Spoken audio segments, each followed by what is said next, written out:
Halo, assalamualaikum warahmatullahi wabarakatuh. Saya Alin Puspitasari. Di sini saya akan menjelaskan mengenai teori motivasi. Jadi teori motivasi itu dibagi menjadi dua kelompok utama. Yang pertama ada teori kepuasan atau konten teori. Yang kedua ada teori proses dan proses teori. Yang pertama teori kepuasan. Jadi teori ini tuh fokus pada apa yang mendorong seseorang untuk bertindak. Mereka mencari tahu kebutuhan dan keinginan spesifik yang ada dalam diri individu, dan dengan memahami kebutuhan ini kita bisa tahu bahan bakar apa yang memotivasi mereka. Contohnya ada yang termotivasi oleh uang, ada yang oleh pengakuan, dan juga yang oleh kesempatan berkembang. Jadi teori kepuasan itu terbagi menjadi beberapa macam. Yang pertama ada teori Maslow Hierarchy of Needs, yaitu kebutuhan manusia itu berjenjang, mulai dari fisiologis, keamanan, sosial, penghargaan, dan aktualisasi diri. Jadi ini tuh ada tingkatannya. Yang pertama itu ada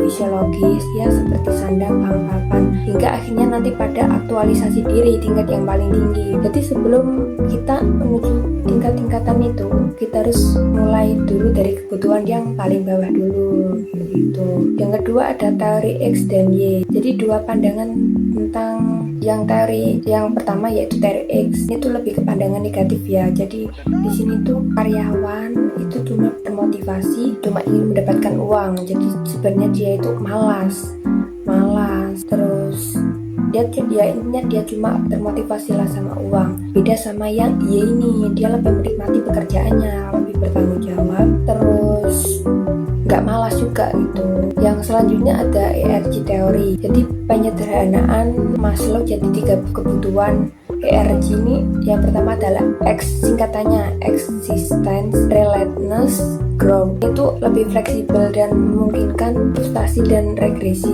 Yang selanjutnya adalah MC Elan Theory of Needs. Motivasi itu didorong 30 kebutuhan yang dipelajari. Yang pertama ada achievement or affiliation, berbeda pada setiap orang. Selanjutnya ada Higgins Motivation Theory, 2 jenis faktor. Higgins ini konteks kerja, mencegah tidak puas, dan motivator ini isi pekerjaannya, mendorong puas dan termotivasi. Selanjutnya masuk ke teori motivasi yang kedua, yaitu teori proses. Teori ini tuh lebih fokus pada bagaimana proses motivasi itu terjadi. Mereka menjelaskan langkah-langkah mental dan pertimbangan yang dilakukan seseorang sebelum memutuskan untuk bertindak atau tidak. Teori ini tuh melihat bagaimana orang membuat pilihan berdasarkan harapan, tujuan, konsekuensi yang mungkin terjadi, dan rasa adil. Teori proses ini terbagi jadi beberapa macam. Yang pertama ada ekspektasi teori. Lebih singkatnya dia ada motivasi. Ini tuh motivasi sama dengan keyakinan, usaha. Prosesnya tuh ada usaha, kinerja,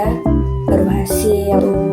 Yang kedua ada goal setting teori. Tujuannya itu spesifik namun sulit untuk dicapai, dan ada umpan baik yang akan meningkatkan kinerja. Selanjutnya ada reinforcement teori. Berlaku dipengaruhi konsekuensinya. Positif diulang, kalau positif misal kita melakukannya itu positif, itu diulang, kalau jelek hindari. Itu yang namanya reinforcement teori. Selanjutnya ada equity teori. Jadi individu ini termotivasi oleh rasa keadilan dalam perbandingan input atau hasil diri dengan orang lain. Dapat analogi dari kedua teori utama ini tuh, yang teori kepuasan dan proses tuh, misalkan bayangkan jika Anda ini membuat seseorang bergerak atau termotivasi itu.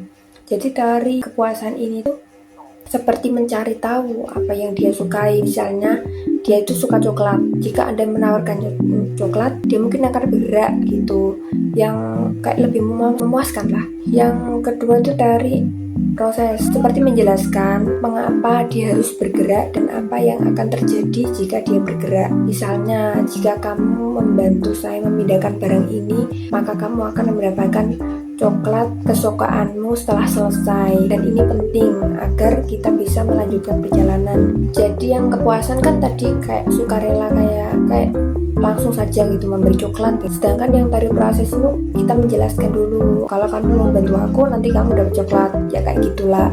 rinciannya. Jadi kesimpulannya tuh teori kepuasan ini memberikan daftar apa aja yang bisa memotivasi. Jadi kita tuh lebih memberitahu hasilnya biar mereka tuh termotivasi. Jadi teori kepuasan ini memberikan daftar apa saja yang bisa memotivasi, sedangkan teori proses ini menjelaskan bagaimana cara kerja motivasi itu dalam pikiran seseorang, termasuk pertimbangan dan harapan mereka. Jadi keduanya itu penting untuk memahami motivasi secara utuh. Teori kepuasan membantu kita mengidentifikasi kebutuhan, sementara teori proses membantu kita memahami bagaimana kebutuhan tersebut diterjemahkan menjadi tindakan. Oke, gitu saja yang bisa saya sampaikan. Kurang lebihnya saya mohon maaf. Assalamualaikum warahmatullahi wabarakatuh.